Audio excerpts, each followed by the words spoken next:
The morning of November 23, 1943. Bougainville Island, Solomon Islands.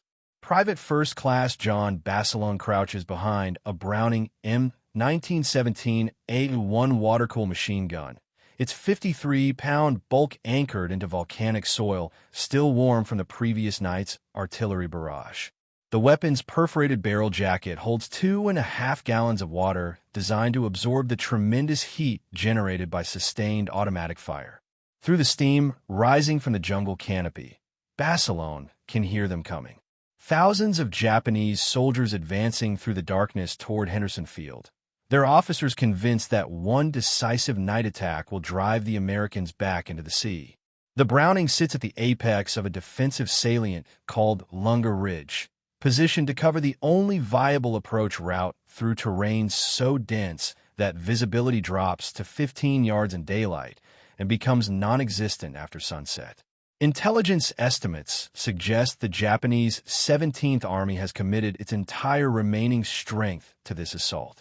12,000 soldiers against a marine perimeter held by fewer than 3,000 defenders. The mathematics favor the attackers. The machine gun will decide whether mathematics matter. Basilone runs his hand along the weapon's feed tray, feeling the reassuring solidity of American engineering that traces its lineage back to 1917, when John Moses Browning designed this gun to break the stalemate of trench warfare on the Western Front. The M1917 fired the .30 caliber round at a rate of 450 rounds per minute, sustained for hours without mechanical failure. It weighed as much as 2 rifles and required a crew of 4 men to operate effectively. But when properly aim-placed and supplied with ammunition, it could pour suppressive fire into enemy positions with a reliability that made it the most trusted automatic weapon in the American arsenal. If you're enjoying this deep dive into the story, hit the subscribe button and let us know in the comments from where in the world you are watching from today.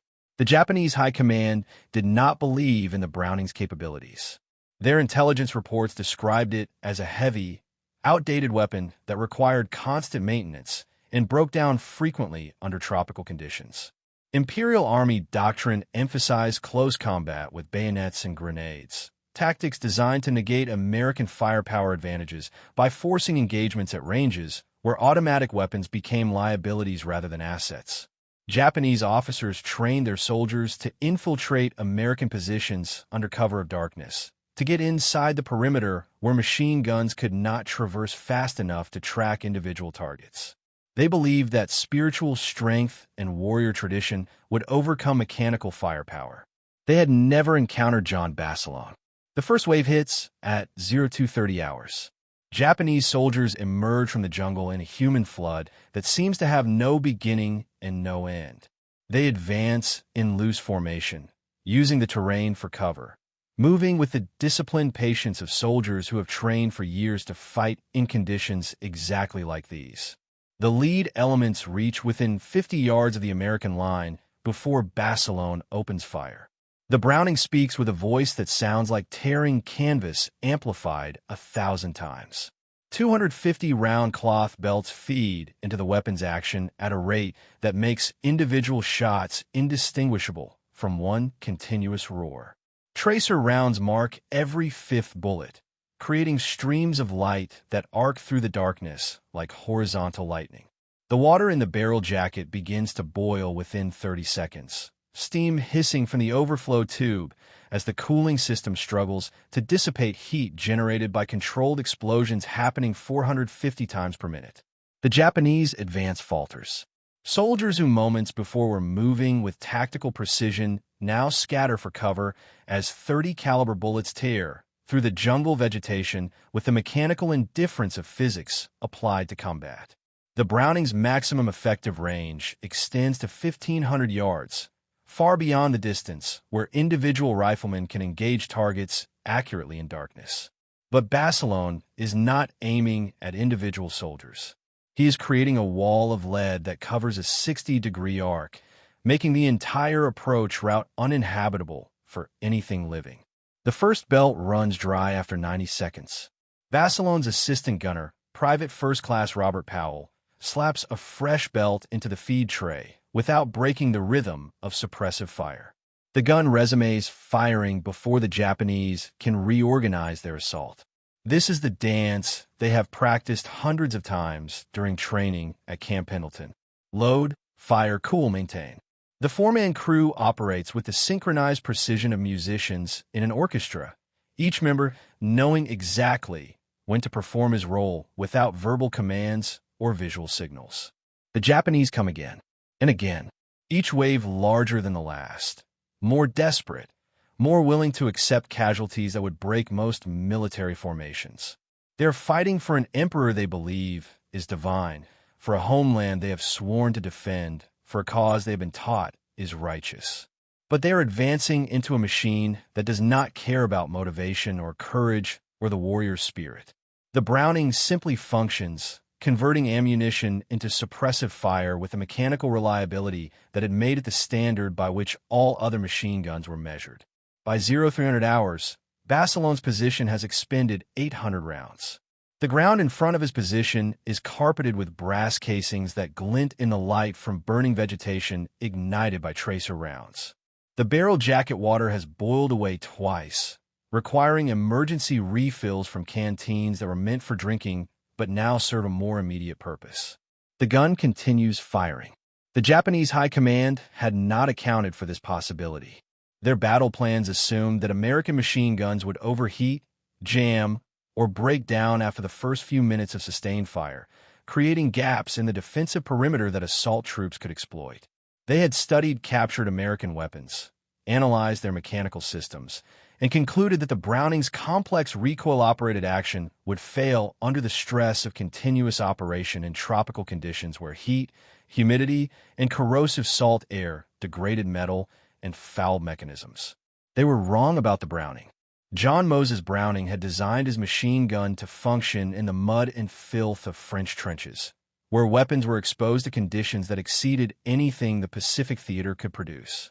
The M1917's water cooling system was not an afterthought or a compromise, but a fundamental design feature that allowed the weapon to maintain sustained fire far longer than air-cooled guns that relied on ambient temperature to dissipate barrel heat. The weapon's recoil-operated action used the force of firing to cycle the bolt, eliminating the gas systems that fouled with carbon buildup in other automatic weapons. Most importantly, Browning had designed every component to tolerances that allowed function even when parts wore or became contaminated. The bolt locked into battery position with enough force to chamber corroded ammunition. The extractor gripped spent casings firmly enough to eject them even when carbon buildup made the chamber tight. The barrel could fire thousands of rounds beyond its rated service life before accuracy degraded enough to affect combat effectiveness. The gun was not elegant or innovative. It was simply engineered to work under the worst possible conditions. At 0345, the Japanese launched their largest assault of the night. Intelligence later estimates that more than 2,000 soldiers participated in this wave, advancing shoulder to shoulder through terrain that channeled them into a killing ground 200 yards wide. They come screaming, firing rifles from the hip, throwing grenades that explode harmlessly short of the American line. They believe that overwhelming numbers will finally break through the thin crust of defenders and allow them to seize Henderson Field before dawn. Basilone adjusts his aim, lowering the gun's trajectory to sweep the ground 30 yards in front of his position. The Browning's sustained fire rate drops slightly as he compensates for barrel wear, but the weapon continues to function with mechanical precision. Powell feeds belts into the gun as fast as Basilone can expend them, each 250-round belt lasting approximately 30 seconds at full cyclic rate. The other crew members pass ammunition forward from reserve stocks, maintain water levels in the cooling jacket, and clear brass casings that accumulate around the firing position. The Japanese reach within 20 yards before the weight of American fire forces them to withdraw. Bodies pile in the approaches, creating obstacles that slow subsequent waves and force them to expose themselves while navigating the carnage. The Browning continues firing, its barrel now glowing cherry red inside the perforated jacket, steam erupting from every seam in the cooling system. The gun is operating at the absolute limit of its design parameters, stressed beyond any condition the engineers at Colt's patent firearms manufacturing company had anticipated during peacetime testing. It does not fail. By 0400 hours, Basilone's crew has fired 1,200 rounds through a single gun without experiencing a mechanical failure. No jams, no misfires, no broken parts that would require replacement under fire.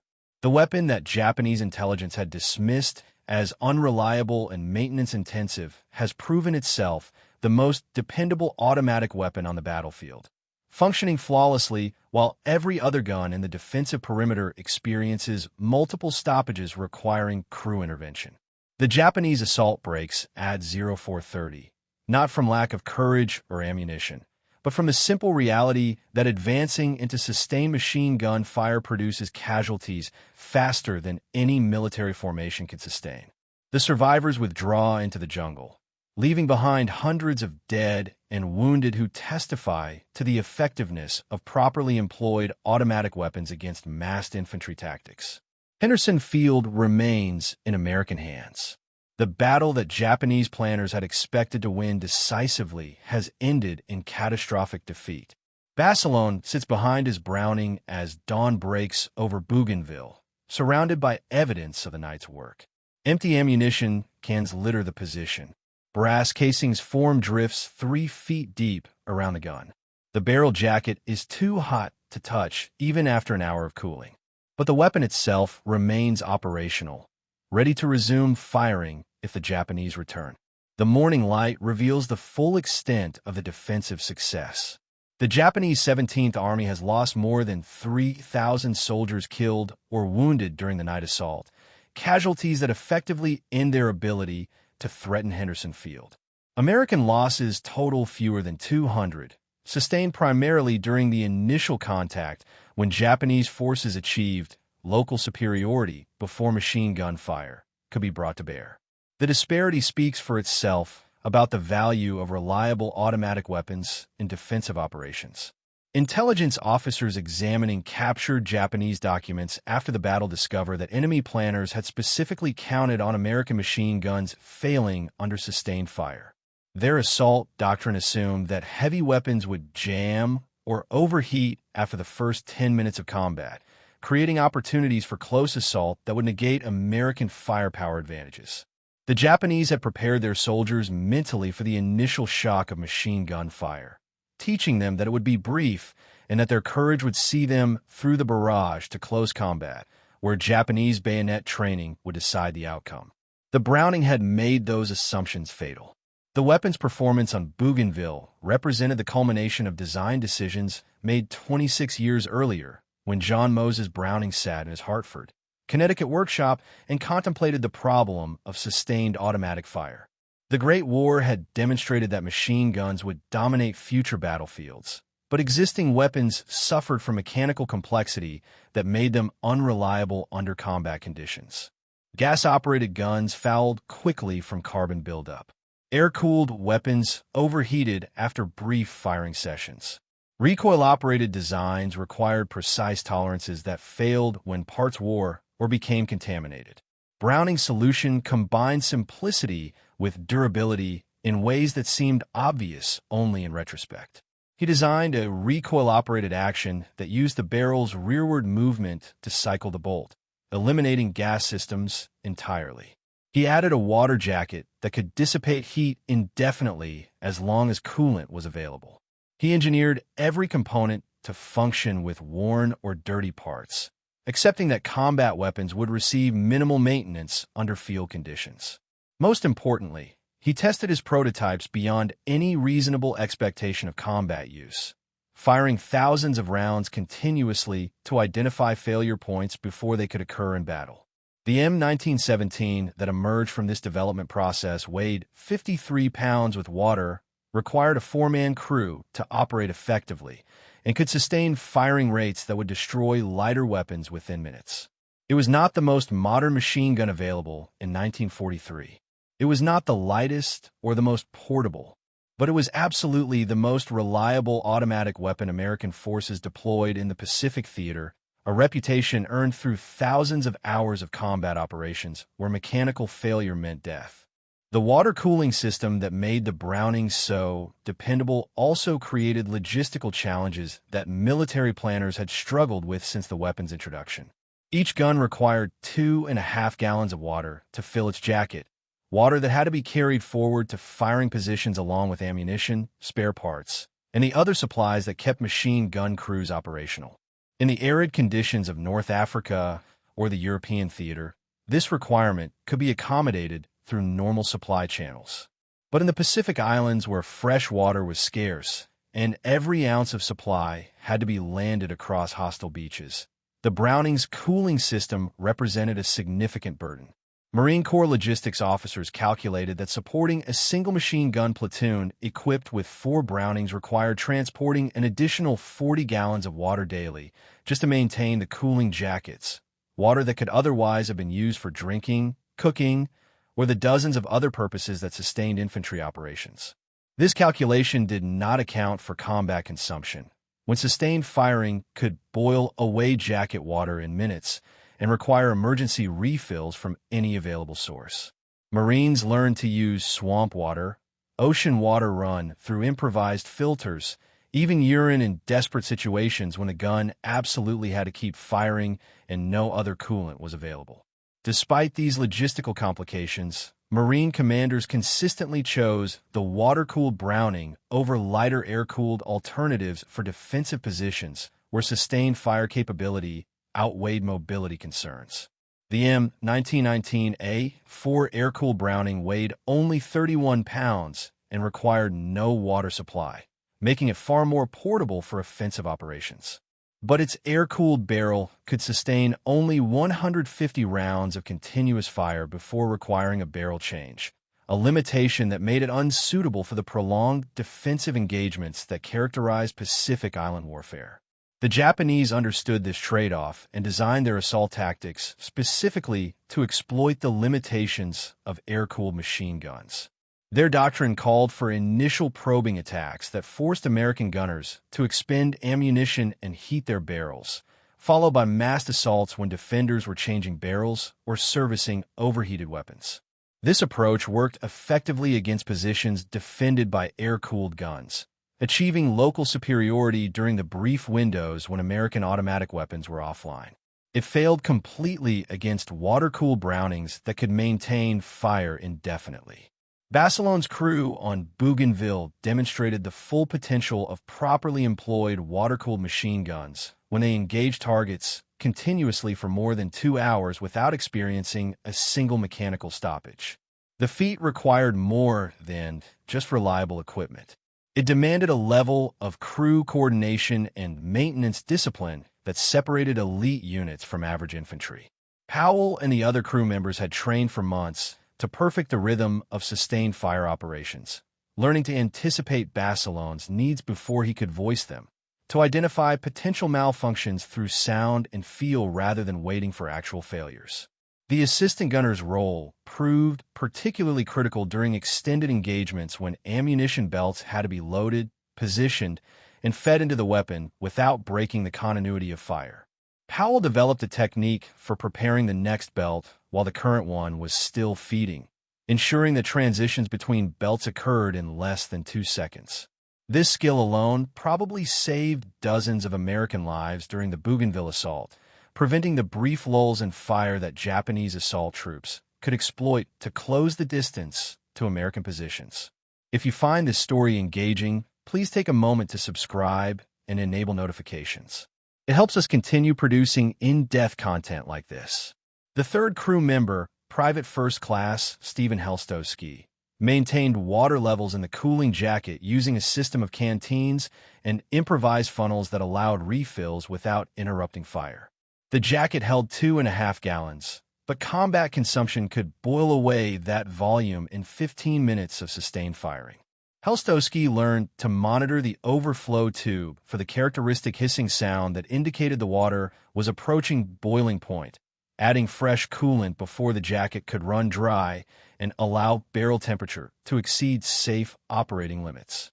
The fourth crew member, Private Anthony Rodriguez, served as ammunition bearer and security for the gun position, shuttling between the firing line and supply caches that held the reserve belts necessary for prolonged engagements. Each cloth belt held 250 rounds of .30 caliber ammunition, weighing approximately 7 pounds when loaded. Rodriguez carried these belts forward in metal cans that protected them from moisture and contamination, unpacking fresh supplies as fast as Basilone and Powell could expend them. Together, these four Marines formed a weapons system that exceeded the sum of its parts, combining human skill with mechanical reliability to create sustained firepower that dominated the battlefield. The Browning provided the foundation for this capability, but the crew's training and coordination transformed a reliable weapon into a decisive tactical advantage. Japanese forces attacking their position faced not just a machine gun, but a fully integrated fire support system that had been refined through months of training and previous combat experience.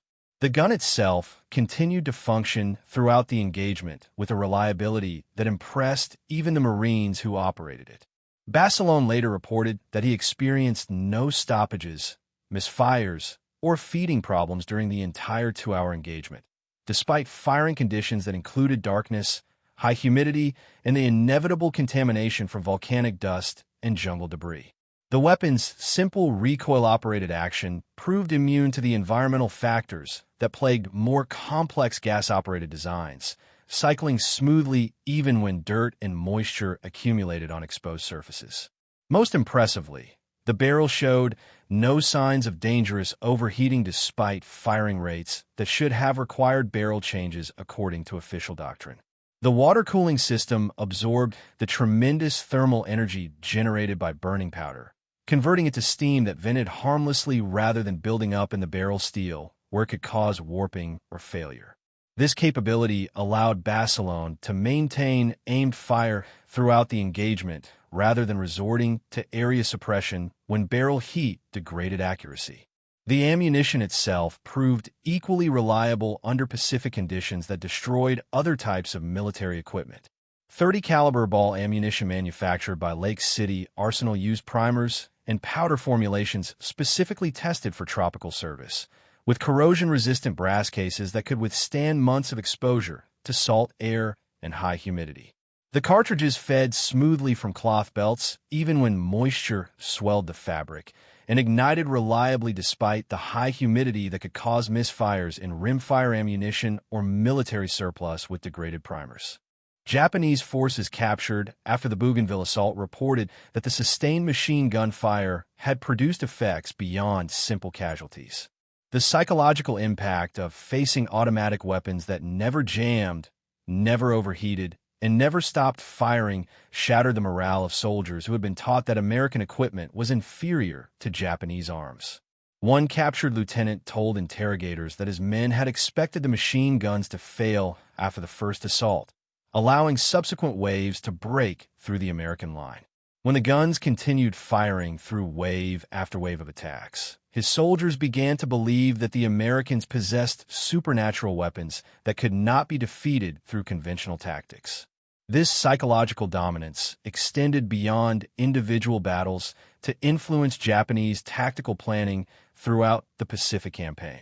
Intelligence officers analyzing capture documents discovered that enemy commanders increasingly avoided frontal assaults against positions known to be defended by water-cooled machine guns, preferring to probe for weaknesses in sectors held by rifle companies without heavy weapon support. The Browning had become more than just a tactical asset. It represented a symbol of American industrial and technological superiority that undermined Japanese confidence in their ability to achieve victory through spiritual strength and warrior tradition alone. The broader implications of the Browning's reliability became apparent as the Pacific Campaign progressed through 1944 and into the final year of the war. American forces advancing across the Pacific Islands employed machine guns in roles that would have been impossible with less reliable weapons, using them for sustained suppressive fire during beach landings, defensive operations against night infiltration, and aggressive patrolling where automatic fire provided the margin between success and catastrophic failure. Marine Corps doctrine evolved to maximize the Browning's capabilities, positioning water-cooled guns at key terrain features where their sustained fire could dominate likely enemy approaches. These positions received priority for ammunition resupply and water, recognizing that a functioning machine gun represented combat power equivalent to an entire rifle platoon when properly aim-placed and supported. The four-man crews developed into elite specialists whose training emphasized mechanical maintenance and tactical employment to a degree that matched or exceeded the preparation given to artillery crews. The gun's mechanical simplicity paradoxically required extensive crew training to achieve maximum effectiveness. Operating a Browning demanded understanding of timing and rhythm that could only be developed through hundreds of hours of practice. Loading belts without creating jams required precise hand positioning and steady pressure. Monitoring cooling water levels demanded constant attention to subtle indicators that warned of impending problems. Clearing the occasional malfunction that did occur meant diagnosing the cause instantly and implementing the correct corrective action without reference to technical manuals or supervision. Basilone and his crew had mastered these skills through repetition that made proper operation automatic even under the stress of combat. They could field strip the weapon in darkness, diagnose feeding problems by sound, and maintain accurate fire on targets they could barely see through jungle vegetation and gun smoke. This level of expertise transformed the Browning from a reliable but cumbersome weapon into a precision instrument that delivered exactly the firepower needed exactly when it was required. The Bougainville engagement demonstrated these capabilities in conditions that tested every aspect of the weapon's design and the crew's training. The sustained firing that occurred that night exceeded anything Browning's engineers had anticipated during peacetime testing, pushing the gun beyond rated limits while depending on the safety margins built into every component. The barrel, designed for an effective life of 10,000 rounds, fired more than 2,000 rounds in a single engagement without accuracy degradation. The bolt and operating group, tested to 100,000 cycles, functioned flawlessly despite volcanic dust contamination. The water jacket, engineered to contain coolant under normal pressure, held boiling water and steam at temperatures that exceeded design specifications. The gun worked because every component had been designed with combat reality in mind. Browning understood that weapons would be maintained by tired soldiers using improvised tools in conditions that bore no resemblance to armory workshops. He engineered tolerances that allowed parts to wear significantly before function was affected. He designed the operating system to continue working even when individual components were damaged or missing. He tested prototypes until they failed, then redesigned the weak points and tested again, repeating this process until the weapon could endure abuse that would destroy ordinary equipment. This philosophy of robust simplicity extended throughout the weapon's design. The barrel could be changed without special tools, using only the carrying handle that every crew member carried. The bolt could be disassembled into its component parts using a cartridge case as the only tool required. The water jacket could be repaired in the field using materials available in any machine shop or improvised from salvaged equipment. Every aspect of the gun reflected Browning's understanding that combat weapons needed to function when everything else was failing. The performance of Basilone's gun on Bougainville was not an isolated incident, but rather a demonstration of capabilities that water-cooled Brownings displayed consistently throughout the Pacific Campaign. On Guadalcanal, Tarawa, Saipan, Peleliu, Iwo Jima, and Okinawa, Marine machine gun crews achieved similar feats of sustained fire that broke Japanese attacks and held defensive perimeters against overwhelming numerical superiority. The weapon's reliability became so taken for granted that after-action reports rarely mentioned it, noting only when guns failed rather than when they performed as expected. This reliability came at a cost that extended beyond the logistical burden of water and ammunition. The Browning M1917A1 required constant maintenance to sustain its legendary dependability, maintenance that consumed hours of precious time that could have been spent resting or preparing defensive positions. Crews learned to clean their weapons twice daily in tropical conditions where corrosion could pit barrel steel overnight and humidity could rust springs and small parts.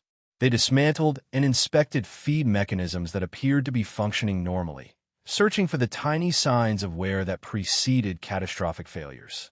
They tested headspace and timing using gauge tools that measured tolerances to thousandths of an inch, ensuring that the bolt locked properly and the firing pin struck at exactly the right moment in the cycle. These maintenance requirements separated successful crews from those who experienced frequent malfunctions. Basilone's gun worked flawlessly on Bougainville, not because it was inherently superior to other Brownings, but because he and his crew had invested countless hours ensuring that every component was properly adjusted and every surface was clean and lubricated. They understood that reliability was not a characteristic of the weapon itself, but rather the result of disciplined maintenance and proper operation that prevented problems before they could occur. The Japanese learned to recognize the distinctive sound of water-cooled Brownings and to fear the implications of that sound. The M1917's rate of fire produced a rhythm that veteran soldiers could distinguish from other automatic weapons at distances exceeding half a mile.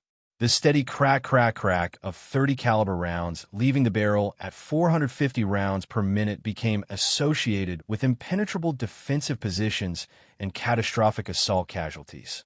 Japanese tactical doctrine evolved to emphasize bypassing Browning positions rather than attempting frontal assaults that would be destroyed before closing within effective range.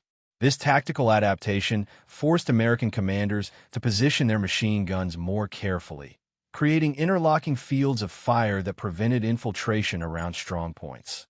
The classic defensive layout placed Brownings at the base of a triangular formation with rifle squads holding the flanks, ensuring that enemy forces attempting to avoid machine gun fire would expose themselves to small arms engagement from multiple directions. This defensive scheme proved devastatingly effective against Japanese night infiltration tactics that had worked successfully against positions lacking proper machine gun coverage. The water-cooled Browning's dominance in defensive operations came with limitations that prevented its use in offensive roles where mobility mattered more than sustained firepower. The 53-pound gun required a four-man crew to move at any significant distance, and establishing a new firing position meant unpacking the weapon from its transport configuration, mounting it on its tripod, filling the cooling jacket, and organizing ammunition supplies. This process took trained crews approximately 5 minutes under combat conditions, an eternity when advancing infantry needed immediate fire support. Marine assault tactics therefore relied on lighter air-cooled Brownings and Browning automatic rifles for mobile fire support, reserving water-cooled guns for situations where sustained fire capability justified the time required to emplace them properly. This division of roles meant that advancing Marines often lacked the firepower necessary to suppress strong Japanese positions, forcing them to rely on artillery support or naval gunfire that could not provide the precision necessary for close engagement. The tactical problem remained unsolved throughout the war, with infantry commanders forced to choose between mobility and sustained firepower rather than having weapons that provided both capabilities. The Browning's mechanical reliability also created unexpected problems for ammunition logistics planning. Quartermasters who calculated ammunition requirements based on expected consumption rates derived from European theater experience discovered that Pacific machine gun crews were firing 2 to 3 times the predicted volume because their weapons never jammed or overheated. Supply ships arriving at forward bases found their ammunition reserves depleted faster than replacement stocks could be manufactured and shipped from the United States. This supply strain forced temporary restrictions on ammunition expenditure that limited the Browning's effectiveness during critical periods when Japanese forces were most vulnerable to sustained suppressive fire. Basilone's crew on Bougainville expended 2,400 rounds during their 2-hour engagement, a consumption rate that exceeded official planning factors by more than 300%. Multiply that single gun's expenditure across the dozens of Brownings employed in the defensive perimeter, and the total ammunition requirement reached levels that logistics planners had not anticipated when calculating load manifests for supply vessels. The battle demonstrated that reliable weapons created their own logistical challenges by enabling tactical employment that peaceful planning could not predict. The water required to cool the Browning presented similar unforeseen difficulties in Pacific operations where fresh water was scarce, and every gallon had to be landed across hostile beaches. Machine gun crews learned to improvise cooling solutions using whatever liquids were available, discovering through trial and error that ocean water accelerated corrosion but functioned adequately for emergency cooling. Some crews experimented with mixing ocean water and fresh water to extend their coolant supply, creating brackish solutions that allowed operation when pure fresh water was unavailable. Others collected rainwater in improvised catchment systems, storing it in empty ammunition cans for use when supply lines were interrupted. These expedients worked because Browning had designed the cooling jacket to tolerate contaminated coolant that would have destroyed more sensitive systems. The perforated steel jacket could be flushed and cleaned after combat operations, removing salt deposits and corrosion before they could compromise the barrel. The overflow system vented steam and pressure automatically, preventing dangerous buildup that could rupture the jacket or damage the barrel threads. The entire cooling system reflected Browning's understanding that combat equipment would be operated under conditions that violated every specification and maintenance guideline. Japanese forces attempting to counter the Browning's effectiveness developed tactics that exploited its few vulnerabilities rather than engaging in frontal assaults that proved suicidal. They learned to target ammunition bearers before they reached machine gun positions, disrupting the supply chain that kept the weapons firing. They positioned snipers to engage cooling system components, hoping to puncture water jackets and force guns offline for repairs. They concentrated mortar and artillery fire on suspected machine gun positions, attempting to destroy the weapons before infantry assaults began. These countermeasures achieved limited success, but never overcame the fundamental advantage that reliable automatic weapons provided to defensive positions. The most effective Japanese countertactic involved bypassing Browning positions entirely through infiltration routes that machine guns could not cover due to terrain limitations or gaps in the defensive perimeter. Japanese soldiers became experts at moving through dense jungle vegetation in complete silence, navigating by starlight or memorized terrain features to reach positions behind American lines where they could attack supply routes and command posts. This infiltration doctrine forced Marine commanders to maintain larger reserve forces and more extensive rear area security than would otherwise have been necessary, reducing the number of troops available for offensive operations. The strategic implications of the Browning's tactical dominance became apparent as American forces advanced across the Pacific toward Japan. Each island fortress that fell to Marine assault required Japanese defenders to absorb casualties at rates that could not be sustained indefinitely. The combination of American air superiority, naval gunfire support, and machine gun dominance in ground combat created a casualty ratio so lopsided that Japan's military leadership recognized the impossibility of defending every island. This realization led to the strategy of defending only the most critical positions while allowing outlying garrisons to be bypassed and isolated, a defensive concept that ultimately failed to prevent American forces from reaching striking distance of the Japanese home islands. The water-cooled Browning contributed to this strategic outcome not through any single decisive engagement, but through the cumulative effect of thousands of defensive actions where reliable machine guns prevented Japanese counterattacks from regaining lost territory. Every failed night assault, every broken banzai charge, every infiltration attempt that ended in a hail of .30 caliber fire added to the mounting evidence that American material superiority could not be overcome through spiritual strength or tactical excellence. The gun became a symbol of the industrial capacity that produced thousands of identical weapons functioning to identical standards, a manifestation of manufacturing capability that Japan could not match even if it had possessed equivalent designs. By early 1945, as American forces prepared for the invasion of Okinawa and the anticipated assault on Japan itself, the Browning M1917A1 had been in continuous combat service for more than 3 years without significant design modifications or improvements. The The weapon that had proven itself on Bougainville continued to perform identically on every subsequent battlefield, requiring no engineering updates or field modifications to remain effective. This consistency reflected the fundamental soundness of Browning's original design, which had anticipated the requirements of sustained combat operations decades before they occurred. The Okinawa campaign provided the Browning's final test in the Pacific War, where Japanese defenders employed suicide tactics that included human wave assaults specifically designed to overwhelm machine gun positions through sheer numbers. On the night of May 4, 1945, Japanese forces launched a massive counterattack across the entire American front, committing their remaining reserves in a desperate attempt to drive the invaders back to their landing beaches.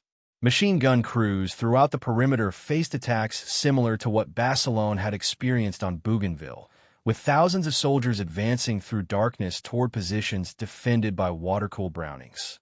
The guns performed exactly as they had on every previous battlefield, maintaining sustained fire that broke the Japanese assault before it could achieve any significant penetration of American lines. Crews reported firing continuously for hours without mechanical failures, expending ammunition at rates that drained supply stocks and required emergency resupply by volunteers who braved enemy fire to carry belts forward. The battle demonstrated once again that reliable automatic weapons remained the decisive factor in defensive operations, regardless of enemy tactics or the courage of attacking soldiers. Basilone himself did not survive to see the Okinawa campaign. He was killed on Iwo Jima in February 1945 while leading his machine gun platoon during the initial assault. His death occurred not behind a Browning, but while moving between positions under intense enemy fire, still serving the weapon that had made him famous on Bougainville. The Marine Corps awarded him the Medal of Honor for his actions that November night in 1943, recognizing not just his personal courage, but the effectiveness of properly employed machine guns in defensive operations. The citation accompanying Basilone's Medal of Honor noted that he had contributed materially to the defeat and virtually the annihilation of a Japanese regiment through his machine gun employment on Bougainville. The specific mention of the weapon's role in achieving this tactical success acknowledged what combat veterans had known since the first Brownings entered service in 1917. That reliable automatic weapons in the hands of trained crews could dominate battlefields in ways that individual riflemen never could, providing firepower that exceeded the sum of the soldiers operating them. The 2,400 rounds that Basilone's crew fired without a single jam on Bougainville represented more than just mechanical reliability. Those rounds embodied decades of engineering refinement, months of crew training, and the accumulated wisdom of military organizations that understood how to employ automatic weapons effectively. Each bullet that left the barrel was the product of a supply chain stretching from Lake City Arsenal in Missouri to the volcanic beaches of the Solomon Islands, passing through the hands of factory workers, logistics personnel, and the Marines who carried ammunition forward under fire. The gun worked because every link in that chain functioned properly, from the engineers who designed corrosion-resistant primers to the private who hand-carried belts to the firing line. This systemic reliability separated American military forces from their Japanese opponents in ways that extended far beyond individual battles. Japan possessed excellent small arms designs and produced soldiers whose courage and tactical skill matched or exceeded their American counterparts. But Japanese industry could not manufacture equipment to the consistent standards that allowed American weapons to function identically regardless of when or where they were produced. Japanese machine guns required constant adjustment and maintenance to function reliably, and even then they could not sustain fire rates that Brownings achieved routinely. This industrial gap translated directly into combat effectiveness, giving American forces advantages that Japanese valor could not overcome. The Browning M1917A1 continued in American military service long after the Pacific War ended, serving through the Korean conflict and into the early years of the Vietnam War. The weapon's fundamental design proved so sound that modifications were unnecessary even as military technology advanced through multiple generations. Air-cooled versions gradually replaced water-cooled guns in most applications. But the original M1917 remained in inventory as a testament to engineering excellence that transcended technological fashion. Some of these guns fired hundreds of thousands of rounds during their service lives, wearing out multiple barrels but never requiring replacement of their basic operating components. The final irony of the Browning's success was that its very reliability made it seem unremarkable to the soldiers who depended on it. Unlike weapons that achieved fame through dramatic failures or unexpected capabilities, the Browning simply worked as designed, every time, under any conditions. This consistency prevented it from becoming legendary in the way that more temperamental weapons achieved notoriety. Marines expected their machine guns to function flawlessly, and when they did so, no one considered the achievement worthy of particular note. Yet this expectation of reliability represented the highest possible tribute to John Moses Browning's engineering genius. He had created a weapon so dependable that soldiers trusted their lives to it without question, knowing that the gun would function when everything else had failed. The 2,400 rounds that passed through Basilone's Browning on Bougainville without a single malfunction proved the validity of design decisions made in a Connecticut workshop decades before, validating an engineering philosophy that emphasized simplicity, durability, and absolute reliability over every other consideration. The Japanese soldiers who survived the Bougainville assault carried memories of that November night for the rest of their lives. Many reported in post-war interviews that the sustained machine gun fire had convinced them that defeat was inevitable, that no amount of courage or tactical skill could overcome the material advantages that American forces possessed. The Browning had become more than a weapon in their minds. It represented the industrial might of a nation that could produce thousands of identical guns, ship them across the world's largest ocean, and supply them with ammunition in quantities that seemed limitless. This psychological impact extended beyond individual battles to shape Japanese strategic calculations about continuing the war. Military leaders who studied casualty reports from night assaults against American positions recognized that machine gun fire was destroying their most experienced infantry units at rates that could not be sustained. The tactical dominance of weapons like the Browning contributed to decisions about where to commit remaining forces and ultimately to the realization that conventional military victory had become impossible. The water-cooled Browning's contribution to American victory in the Pacific Theater cannot be measured solely through the number of enemy casualties it inflicted or the defensive positions it held. Its true significance lay in creating a tactical environment where Japanese forces could not employ their preferred assault tactics effectively, forcing them into defensive operations that negated their advantages in jungle warfare and close combat. The gun transformed every defensive perimeter into a fortress that could only be reduced through costly frontal assaults or bypassed entirely, strategic choices that ultimately led to Japan's isolation and defeat. Basilone's 2,400 rounds on Bougainville thus represented more than just an impressive feat of sustained fire. They symbolized the culmination of American industrial capacity, military training, and engineering excellence that had been developed over decades of peacetime preparation. The gun worked because Browning had designed it to work. The crew functioned effectively because the Marine Corps had trained them properly. The ammunition fed reliably because Lake City Arsenal manufactured it to exacting standards. The logistics system delivered supplies because American military organization prioritized reliable equipment support.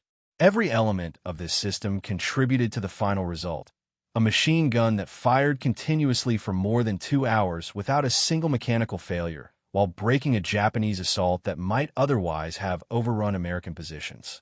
The achievement seemed almost routine to the Marines who accomplished it, just another night of defensive operations on just another Pacific island.